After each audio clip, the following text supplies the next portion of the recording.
اور تمہارے بارے میں فیصلے لیے جائیں. دوسرے فرشتے نے کہا انہیں لوٹا دو, یہ ان افراد میں سے ہے جن کے لیے ان کی ماؤں کے پیٹ میں ہی سعادت مندی لکھ دی گئی تھی, اور ان قریب اللہ تعالیٰ ان کے ذریعے ان کی اولاد کو جب تک چاہے گا نفع دے گا. اس کے بعد آپ رضی اللہ تعالیٰ عنہ 1 مہینہ مزید زندہ رہے, اس کے بعد انتقال ہوا. تو پتہ چلا کہ آپ کی والدہ نے نماز پڑھی, اللہ سے مدد مانگی, اور آپ کو اللہ نے ایک نئی زندگی عطا فرمائی. تو آپ اپنی زندگی میں اس پریکٹس کو آج اس آیت سے دیکھیں, ہم نے کرنا کیا ہے. ہم جب بیان میں آئیں تو صرف بیان نہیں سننا ہے, ہم نے اللہ نے مجھے کہا کیا ہے. ہم اس ٹاپک کو لے کے اسی لیے چل رہے ہیں نا کہ میرے رب نے ڈائریکٹلی مجھ سے کیا بات کی ہے. تو آج اس آیت میں یہ لیسن مل رہا ہے کہ جب کسی پرابلم میں ہیں, کلیمٹی میں ہیں, تو اللہ کی طرف جانا ہے اور نماز سے مدد چاہنی ہے. وَاسْتَعِينُوا بِالصَّبْرِ وَالصَّلَاةِ. اچھا اب آپ دیکھیں پیارے آقا کی نماز کی کیسی عادت تھی. بادل گرجتے تھے, آندھی چلتی تھی, کسی بری خبر کی اطلاع آ رہی ہوتی تھی, نبی پاک نماز کی طرف چلے جاتے. اچھا مجھے بتائیں نماز استسقاء کیا ہے؟ بارش نہیں ہو رہی ہے, پیارے آقا نماز پڑھا رہے ہیں. سورج گہن ہو رہا ہے, نبی پاک نماز پڑھا رہے ہیں. چاند گہن ہو رہا ہے, پیارے آقا نماز کی طرف. یعنی کس قدر اللہ کی طرف رجوع ہے. And whenever anything bad happen یا گوئنگ ٹو بیڈ ہیپن, ہونے والی لگ رہی ہے, کچھ بڑا ہونے والا ہے. ہمیں بھی تو خبریں آ رہی ہوتی ہے نا کہ بھائی کل بہت شدید بارش ہوگی, اللہ نہ کرے کوئی اور بری خبر ایکسپیکٹیشن ہے, آپ کو کاروبار میں کوئی ایسی خبر آنے کا ڈر ہے, یا آپ کی کوئی شپمنٹ جاری ہے, واٹ ایور آپ چاہتے ہیں ہر چیز بہتر ہو جائے. قرآن نے فارمولا دیا نا, وَاسْتَعِينُوا بِالصَّبْرِ وَالصَّلَاةِ. اللہ نے ڈائریکٹلی مجھے اور آپ کو کہا ہے. تو from now on words make your practice کہ میں نے انشاءاللہ نماز سے مدد لینی ہے. اور آپ اپنی آنکھوں سے دیکھیں گے, اور آپ اللہ سے عرض بھی کریں کہ اللہ تو نہیں قرآن میں کہا ہے مدد لے, میں نے کھڑا ہو گیا نماز کے لیے. تو نماز سے آپ نے مدد لینی ہے. اچھا اب اس کے بعد آیت کا جو سیکنڈ پارٹ ہے کہ صبر سے بھی مدد لینی ہے. اور آگے کیا فرمایا, ان اللہ مع الصابرین, اللہ صابروں کے ساتھ ہے. سبحان اللہ. اس کا مطلب یہ ہوا کہ اللہ تعالیٰ اپنے علم و قدرت کے ساتھ ویسے تو ہر کسی کے ساتھ ہے, لیکن یہاں صبر کرنے والوں کا خاص ذکر اس لیے ہوا تاکہ انہیں معلوم ہو جائے کہ اللہ تعالیٰ ان کی مشکلات کو دور فرما دے گا. مگر کرنا کیا ہے؟ صبر کرنا ہے. اچھا اب صبر کے بارے میں 2 باتیں بڑی اہم ہیں کہ صبر نارملی ہم جب بھی صبر کے بارے میں سنتے ہیں تو صبر ہم کہتے ہیں یار تکلیف آئی ہے صبر کرو. یقیناً یہ بھی صبر ہے, مگر صبر کی ایک اور قسم بھی ہے جو اس سے بھی سپیریئر ہے, جو اس سے بھی افضل ہے. اور وہ کیا ہے؟ گناہ کے لیے دل چاہے, حرام کے لیے دل چاہے, نفسانی خواہشات برا کام کروانا چاہ رہی ہیں, اور بندہ اس پر صبر کرے.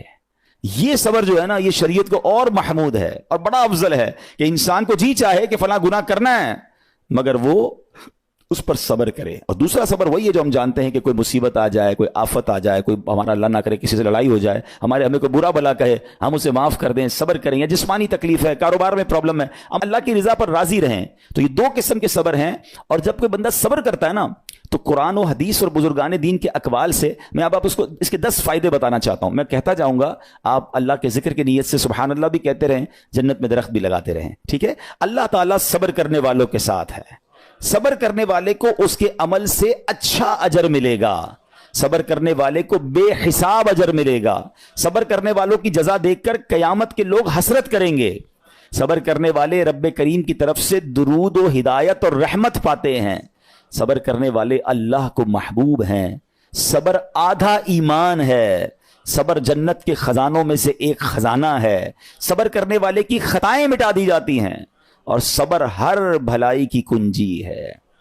اب آتے ہیں ان دونوں صبر کو تھوڑا سا ڈیفائن کرتے ہیں. ایک نفسانی خواہشات, گناہ کا جی چاہتا ہے, کیونکہ نفس ہے نا وہ تو ہر وقت موج مستی چاہتا ہے, وہ تو ہر وقت چاہتا ہے جناب بس یہ بھی کام کر لوں وہ بھی کر لوں. اب مجھے یہ دیکھنا ہے کہ میرا یہ کام اللہ کو راضی کرے گا یا رب کو ناراض کر دے گا. لیکن جو نفسانی خواہشات پر صبر کرتا ہے نا, گناہ سے اپنے آپ کو بچاتا ہے, قرآن کیا کہتا ہے, وَأَمَّا مَنْ خَافَ مَقَامَ رَبِّهِ وَنَهَى النَّفْسَ عَنِ الْهَوَىٰ فَإِنَّ الْجَنَّةَ هِيَ الْمَأْوَىٰ. اور رہا وہ جو اپنے رب کے حضور کھڑے ہونے سے ڈرا اور نفس کو خواہش سے روکا, تو بے شک جنت ہی اس کا ٹھکانہ ہے. دل چاہ رہا ہے, شیطان کہہ رہا ہے کر لے, کوئی دیکھنے والا نہیں ہے, علاقہ بھی چینج کر لیا, شہر بھی تبدیل ہو گیا, nobody here to watch you, مگر اللہ دیکھ رہا ہے. اچھا نارملی اگر غور کریں ہم گناہ کرتے کیوں ہیں, جتنے بھی گناہ ہیں, what ever the list of گناہ اٹھائیے, کوئی شراب پیتا ہے, کوئی بدکاری کرتا ہے, معاذ اللہ کوئی جوا کھیلتا ہے, کوئی جناب بے حیائی کرتا ہے, گندی چیزیں دیکھتا ہے یا جھوٹ بولتا ہے, واٹ ایور, ان تمام گناہوں میں تھوڑی سی لذت ہے, ٹیسٹ. ٹھیک ہے, غیبت میں بھی ٹیسٹ ہے, بلکہ کتابوں میں آیا کہ غیبت میں شراب سے بھی زیادہ مزہ ہے, جبھی تو بندہ چھوڑتا نہیں ہے. اچھا لیکن یہ تمام ٹیسٹ میں ایک بڑی اہم بات اب میں کہنے جا رہا ہوں. یہ بزرگ نے بڑی کمال کی 1 لائنر ہمیں دے دیا ہے. وہ کہتے ہیں کبھی بھی لذت کے لیے گناہ مت کرنا, کیونکہ لذت ختم ہو جائے گی, گناہ کا جواب اور پنشمنٹ باقی رہ جائے گی. اب آپ اس فارمولے کو سامنے رکھیں کہ جب بھی ہم گناہ کرتے ہیں فیو منٹس یا فیو آورز کی ایک انجوائمنٹ ہے, آفٹر دیٹ انجوائمنٹ ختم, مگر اس کا جواب باقی ہے, عذاب باقی ہے, اللہ نہ کرے اللہ ناراض ہوا تو پنشمنٹ باقی ہے. تو کیا فرمایا, انجوائمنٹ کے لیے گناہ مت کرنا, انجوائمنٹ ختم ہو جائے گی, عذاب باقی رہ جائے گا. اور اگلا سینٹنس کتنا خوبصورت ہے, فرماتے کبھی بھی تکلیف کی وجہ سے نیکی مت چھوڑنا, تکلیف ختم ہو جائے گی, اجر باقی رہ جائے گا. اب مثال دیتا ہوں, اس کی 2-3 ایگزامپل سمجھیے. گناہ کی ایگزامپل تو آپ سمجھ گئے کہ کوئی بھی تھوڑی دیر کا گناہ کرتا ہے, لذت پاتا ہے, وہ گناہ ختم, عذاب باقی. اب نیکی میں کیا ہوتا ہے, فجر کے لیے اٹھنا, نیند آ رہی ہے, دل نہیں چاہ رہا, آپ اٹھے, آپ نے وضو کیا, فجر پڑھا, وہ اٹھنے کی تکلیف تو ختم ہو گئی نا, واپس سونا ہے تو سو جائیے, مگر فجر کا اجر اور ثواب باقی رہ گیا ہے. رمضان کے روزے ڈیفیکلٹ ہیں, لیکن افطار کے بعد تکلیف ختم ہو جاتی ہے, ہم کھاتے پیتے ہیں, موج کرتے ہیں, مگر ثواب باقی رہ جاتا ہے. کبھی کبھی آپ کو کوئی مسجد کے میں بلاتا ہے, یار چلو بھائی بیان ہو رہا ہے, اجتماع ہو رہا ہے, کوئی نیکی کی بات ہو رہی ہے, نہیں یار دل نہیں چاہ رہا, آپ آ گئے, آدھے 1 گھنٹہ بیٹھے, پھر چلے گئے, وہ آپ کا جو ٹینشن تھا یا پریشر تھا وہ ختم ہو گیا, مگر ثواب باقی رہ گیا. تو اب اس فارمولے کو یاد رکھیے گا, جب بھی گناہ آپ کی طرف آئے نا, آپ سوچیں کتنی دیر کا فائدہ ہے, 1 گھنٹہ دوستوں کے ساتھ بیٹھوں گا, بری باتیں کروں گا, 2 گھنٹے فلم دیکھوں گا, 2 ڈھائی 3 گھنٹے, بس اس کے بعد جواب تو باقی ہے نا, قیامت تک اللہ کو جواب دینا پڑے گا. نہیں یار مجھے انجوائمنٹ کے لیے گناہ نہیں کرنا ہے. اور جب کوئی نیکی کا کام آئے اور آپ کو لگے یار دل نہیں چاہ رہا, مزہ نہیں آ رہا, بوریت ہوگی, چھوڑنا یار, تو بندہ سوچے کتنی دیر کی نیکی ہے, آدھے گھنٹے کی, 1 گھنٹے کی, بس 2 گھنٹے کی, اور ثواب باقی رہ جائے گا. Let's do it. اگر یہ بات سمجھ آ گئی نا آپ کو, تو انشاءاللہ دیکھیے گا گناہ سے بچنا اور نیکیاں کرنا آسان ہو جائے گا. تو اب کیا فرمایا قرآن نے کہ جس نے اپنے نفس کو روکا, کیا خوبصورت آیت ہے, وَأَمَّا مَنْ خَافَ مَقَامَ رَبِّهِ وَنَهَى النَّفْسَ عَنِ الْهَوَىٰ, اور رہا وہ جو اپنے رب کے حضور کھڑے ہونے سے ڈرا اور نفس کو خواہش سے روکا, تو بے شک جنت ہی اس کا ٹھکانہ ہے. اور ایک اور جگہ کمال سے فرمایا, وَلِمَنْ خَافَ مَقَامَ رَبِّهِ جَنَّتَانِ, مبارک ہو ان کو جو اللہ سے ڈرتے ہیں نا, صبر کرتے ہیں, گناہ نہیں کرتے, رک جاتے ہیں. قرآن کہتا ہے جو اپنے رب کے حضور کھڑے ہونے سے ڈرے اس کے لیے 2 جنتیں ہیں, 1 نہیں 2 جنتیں ہیں. سورہ رحمان کی آیت ہے. تو پتا چلا کہ نفس کو روکنا یہ آسان بھی نہیں ہے, ہاں دل بہت چاہتا ہے, مگر یہ صبر جو ہے نا, ان اللہ مع الصابرین کا جو معراج ہے, جو ٹاپ آف دا لسٹ صبر ہے, وہ یہ صبر ہے. اچھا اب آتے ہیں ایک اور صبر کی صورت, کہ اب آپ کو کسی نے غصہ دلا دیا, برا بھلا کہا, یا آپ کے مزاج کے خلاف بات ہو گئی, اب آپ نے روکنا ہے اپنے آپ کو. اب غصے کا اظہار نہیں کرنا, لڑائی نہیں کرنی, گالی کا جواب گالی, اینٹ کا جواب پتھر, انگریزی کا مقولہ ہے نا ٹٹ فور ٹیٹ, جیسے کو تیسا نہیں, یہ ہماری شریعت ہمیں نہیں سکھاتی. اچھا آج کل کسی کو کہو نا یار آپ کیوں یار لڑائی کر رہے ہیں, بھائی میں جواب نہ دوں تو لوگ سمجھیں گے کمزور آدمی ہوں, مجھے اپنا روب بھی تو رکھنا ہے, میں بھی تو پتا چلے کون ہوں, اپنا بتاؤں تو صحیح کون ہوں. سچی بات پتہ ہے کیا ہے, جو ٹٹ فور ٹیٹ کرتا ہے, گالی کا جواب گالی سے دیتا ہے نا, وہ واقعی بتا دیتا ہے وہ کون ہے, وہ اپنا تعارف کروا رہا ہوتا ہے کہ یہ بھی ایسا ہے, میں بھی ویسا ہی ہوں. او بھائی. اچھا پھر ایک اور عجیب جملہ بڑا مشہور ہے آج کل, جناب ہم شریف کے ساتھ شریف ہیں, ہم بدماش کے ساتھ بدماش ہیں. مجھے آج تک سمجھ نہیں آئی یہ کون سا بٹن لگا ہوا ہے آپ کے اندر کہ شریف کے ساتھ آپ شریف ہو جاتے ہیں, بدماش آتا تو آپ بھی بدماش ہو جاتے ہیں. جناب والا, شریف آدمی شریف کے ساتھ بھی شریف ہوتا ہے, بدماش کے ساتھ بھی شریف ہوتا ہے. جب بھی تو وہ غلط آدمی اچھا ہوگا نا. نبی پاک علیہ الصلوۃ والسلام نے گالیاں سن کر دعائیں دی ہیں, پتھر برسانے والوں کو بھی دعائیں دی ہیں, مگر ہم تو تیار ہی رہتے ہیں یار میں بتاؤں گا اس کو میں کون ہوں, 1 گالی دی ہے میں اس کے ساتھ پشتوں کو گالیاں دوں گا. تو پھر آپ بھی ویسے ہی ہو گئے نا جناب. حدیث پاک کیا ہے, ہو از مور اسٹرانگر, ہو از مور پاورفل. اللہ کے حبیب علیہ الصلوۃ والسلام فرماتے ہیں کہ بہادر وہ نہیں, یہ بخاری شریف کی حدیث ہے, بہادر وہ نہیں جو پہلوان اور دوسرے کو پچھاڑ دے, بلکہ بہادر وہ ہے جو غصے کے وقت اپنے آپ کو قابو میں رکھے. اصل بہادری یہ ہے. تو اگر آپ نے واقعی صبر سے مدد لینی ہے, ان اللہ مع الصابرین کا مجدہ لینا ہے, تو بدلے نہیں لینا ہے, معاف کرنا ہے. ذرا مل کر میرے ساتھ شب قدر کی دعا دہرائیے گا, اللہم انک عفو کریم تحب العفو فاعف عنی, اللہم انک عفو کریم تحب العفو فاعف عنی, اللہم انک عفو کریم تحب العفو فاعف عنی. واٹ از دا میننگ, اس دعا کا معنی کیا ہے؟ اللہم انک عفو, اے اللہ تو معاف کرنے والا ہے, تحب العفو, معافی کو پسند کرتا ہے, فاعف عنی, اللہ مجھے بھی معاف کر دے. ہم کیا کہہ رہے ہیں اللہ سے, اللہ مجھے معاف کر دے اور میرے سارے اگلے پچھلے گناہ معاف کر دے. مگر دیر از اے کوسچن, آپ نے معاف کر دیا سب کو؟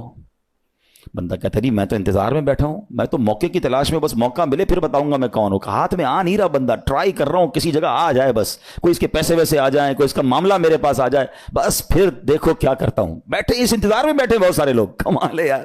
یعنی دشمنیاں پالی ہوئی ہیں, رشتہ داریاں کاٹی ہوئی ہیں, دوستوں کے پاس جا نہیں رہے ہیں, میاں بیوی میں لڑائی ہے, ایک سوری کے لیے بیوی گھر بیٹھی ہے, وہ کہتی شوہر سوری کہہ دے تو میں آ جاؤں گی, شوہر کہتا ہے بیوی معافی مانگ لے تو میں لے آؤں گا. ارے بھائی کوئی بھی آگے بڑھ کے معافی کر لو بھائی, اللہ سے معافیاں مانگ رہے ہو, بندوں کو معاف کرنے کے لیے کوئی تیار نہیں ہے. مجھے خود بتائے نا یہ کیسی دعا ہے کہ اے اللہ تو مجھے معاف کر دے, میں نے کسی کو معاف نہیں کرنا. یہ بنتی ہے دعا؟ اللہ سے پتہ ہے کیا کہیں, اے اللہ میں نے بندہ ہو کر تیرے سارے بندوں کو معاف کر دیا ہے, تو سب سے بڑا معاف کرنے والا ہے نا, اللہ تو بھی مجھے معاف کر دے. Look at the way to talk, یہ مزہ ہے نا بات کرنے کا, پھر دعا کرنے کا لطف بھی آئے گا آپ کو.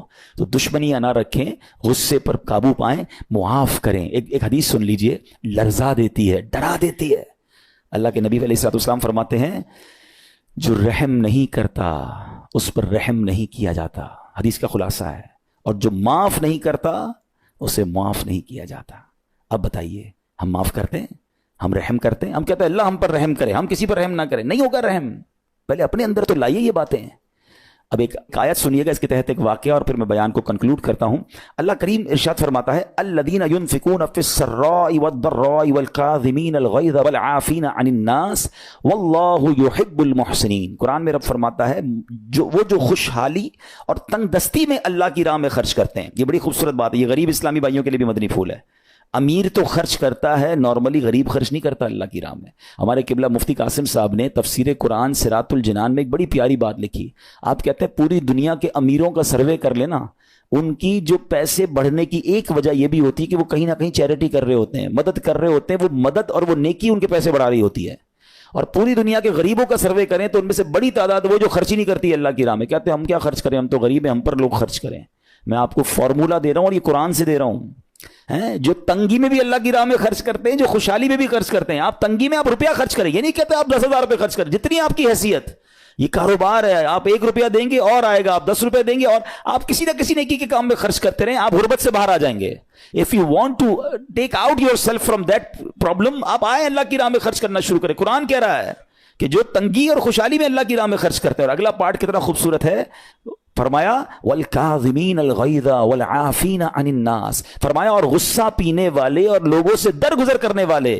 انعام کیا ہے, واللہ یحب المحسنین, اور اللہ نیک لوگوں سے محبت فرماتا ہے. اور پھر ہاں زندگی میں کلیمٹیز, پرابلم, بیماریاں, مشکلیں, قرآن خود کہتا ہے کہ من قریب تمہیں آزمائیں گے. کبھی بیماری آئے گی, کبھی بھوک آئے گی, کبھی مال کم ہو جائیں گے, کبھی ڈسٹربنس آئے گی, خوف آ جائے گا. تو بی ریڈی فار دیٹ, صبر کرنا ہے, کیونکہ اللہ نے فرمایا وبشر الصابرین, صبر کرنے والوں کے لیے خوشخبری ہے. تو اللہ کرے کہ یہ بات ہمیں سمجھ آ جائے اور ہم اس آیت پر عمل کرنے والے بن جائیں تو زندگی بڑی آسان ہو جائے گی. یہاں ایک میں عقیدے کی بات بھی کلیریفائی کر دوں. کچھ لوگوں کو بعض اوقات کنفیوژن ہوتی ہے یا لوگ کنفیوژن کریٹ کرتے ہیں. مجھے ایک بات بتائیے گا کہ اللہ کیا کہہ رہا ہے, وَاسْتَعِينُوا بِالصَّبْرِ وَالصَّلَاةِ, اے ایمان والو صبر سے اور نماز سے مدد چاہو. کیا صبر اور نماز خدا ہیں؟ بتائیے, نہیں ہے نا, اللہ تو نہیں ہے. ہم صبر اور نماز کی عبادت تو نہیں کرتے. تو جب قرآن کہہ رہا ہے کہ صبر اور نماز سے مدد مانگو, تو غیر اللہ سے مدد مانگنے کا درس تو ہمیں قرآن دے رہا ہے. تو اس کا مطلب یہ ہوا کہ اللہ کے سوا کسی چیز سے یا کسی شخصیت سے مدد لینے کا مقصد یہ نہیں ہوتا کہ ہم اس کی عبادت کر رہے ہیں.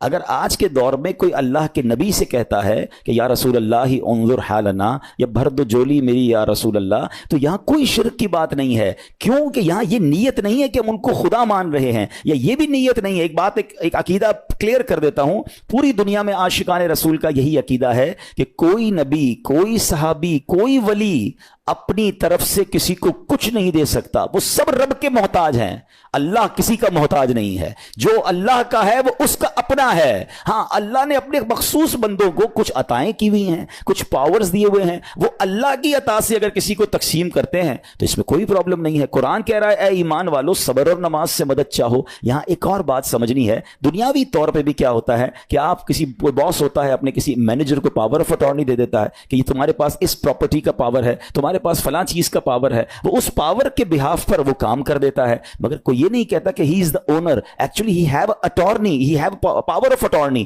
بالکل ہمارا بھی عقیدہ یہ ہے کہ اللہ نے اپنے کچھ مخصوص بندوں کو, اپنے پیاروں کو کچھ اختیارات عطا فرمائے ہیں, اور جب وہ ان اختیارات پر عمل کرتے ہیں تو ایکچولی وہ اللہ ہی کی عطا ہے. ہاں, دنیا میں اگر کوئی یہ سمجھتا ہے کہ کوئی شخصیت یا کوئی بزرگ یا کوئی اللہ والے اپنی طرف سے دیتے ہیں, رب کا اس میں کوئی دخل نہیں, تو یہ شرک ہے, یہ بات درست نہیں ہے. ہمارا سب کا عقیدہ یہ ہے کہ جو کچھ دنیا میں اگر کسی ولی, نبی, صحابی کے پاس ہے وہ رب کا دیا ہوا ہے, رب کی عطا ہے, رب ان کو دیتا ہے, رب کو کوئی نہیں دیتا. رب کے پاس جو کچھ ہے وہ اس کا اپنا ہے. تو یہ کانسیپٹ بھی کلیئر ہوتا ہے قرآن پاک کی اس آیت سے.